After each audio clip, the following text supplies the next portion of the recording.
This is another of my posts to help victims of fake doomsdays. For the last 3 weeks we've had constant PMs and comments on doomsday debunked as a result of a viral hoax that pranked probably hundreds of thousands of people worldwide. Many of them are young children still at school who came across it on social media, on Twitter, Facebook, Reddit or YouTube, or as a result of the sensationalist press. There was a story about it in the Daily Express taken up by others, including a story in Fox News, publicizing these tweets about an alien invasion on the 18th of April. Perhaps you are one of these people who saw these tweets, videos, posts or news stories and panicked. Perhaps you even contemplated suicide. You'll be celebrating your survival now, of course. But what might surprise you is that you continue to get panic attacks long after it is all over. It doesn't make logical sense. You know it didn't happen, but you've got into a habit of fear and nightmares and those will continue for some time.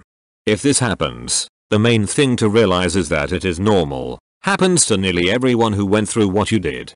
And the good news is that it wears off eventually. And that being scared doesn't mean there is anything to be afraid of, and there are ways you can help yourself and there's professional help available. And we are also there to help you if you need someone to talk to on social media. It's a daft story about an all-singing dancing black box flight recorder from MH370, with an inexhaustible battery sending a voicemail readout by a robotic voice, actually Mac Siri, in NATO phonetic alphabet laboriously spelling out each word in the message using Alpha Bravo etc. That hints that aliens hijacked the aircraft. And later text messages allegedly also from the flight recorder that let slip the date of this supposed invasion. Supposedly they also let slip their plan to invade on the 18th of April. Finally, a potent addition for many, it was claimed that just before he died Stephen Hawking had some kind of prophetic revelation that this would happen on the 18th of April of this year. Actually he died peacefully in his sleep and was a mathematical physicist, not a prophet. A YouTube troll also posted enigmatic videos with messages in hex and pigpen cipher that when decoded stated that he was a government agent and that the government knew all about this supposed alien invasion and weren't telling anyone about it. Because of course, everyone knows from movies, governments, if they discover that the world is about to be invaded by aliens, won't tell anyone about it, to avoid panic. Being ironic there. None of this makes any sense. A flight recorder never broadcasts any data. It just goes ping ping for 30 days in ultrasound which you need an underwater microphone to hear, and all it does is record whatever is said in the cabin plus engine and airplane status and location. You have to recover it and cut it open to get at the data. But for many, including very young children who read all this on their mobile devices as news or on social media, this was a potent combination and they panicked, and told all their friends who panicked with them in a form of mass hysteria.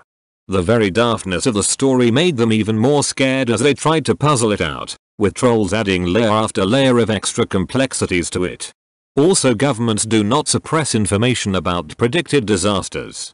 This is a trope that people have got used to from movies, where it is a convenient way to add dramatic tension, but in reality, did the US government suppress weather forecasters that predicted the path of Hurricane Irma, to stop people panicking as it approached their homes?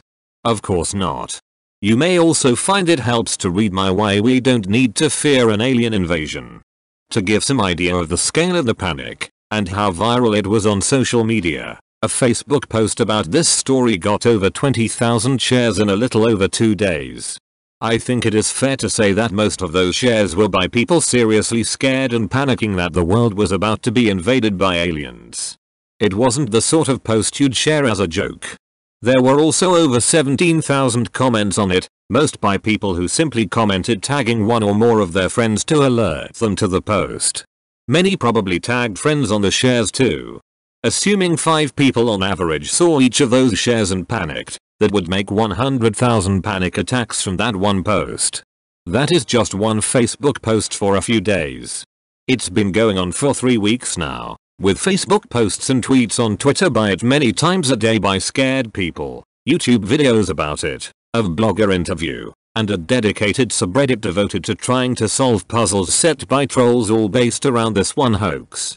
There must be many hundreds of thousands of people that had at least a few panic attacks as a result of this story. It's been by far our worst scare on Doomsday Debunked since David Meade's the 23rd of September. Many of our members were unable to sleep, had panic attacks, and in one case posted saying H was contemplating suicide. This needs to be multiplied up 1,000-fold or more, as only a tiny fraction of a percent would have found our group or our members' posts or tweets. Even when people find us and see through it and realize it is a hoax, they still half wonder if it is true, and so it's a relief for them when nothing happens. The tweeted invasion date was the 18th of April, and as always happens with these false prophecies, as the date rolled over to the 18th of April in their time zone, we had many posts from people around the world saying they are okay and they were not invaded by aliens wherever they live. The members of our group from New Zealand are always first to post that they are okay and have survived the end of the world, and the ones on the US West Coast are last. Alaska would be later still, but I don't think we have any members of the group from Alaska yet. I know it doesn't make a lot of sense, but that's how people think with these stories. It's always like this, as the false prophets don't bother setting a time zone or time.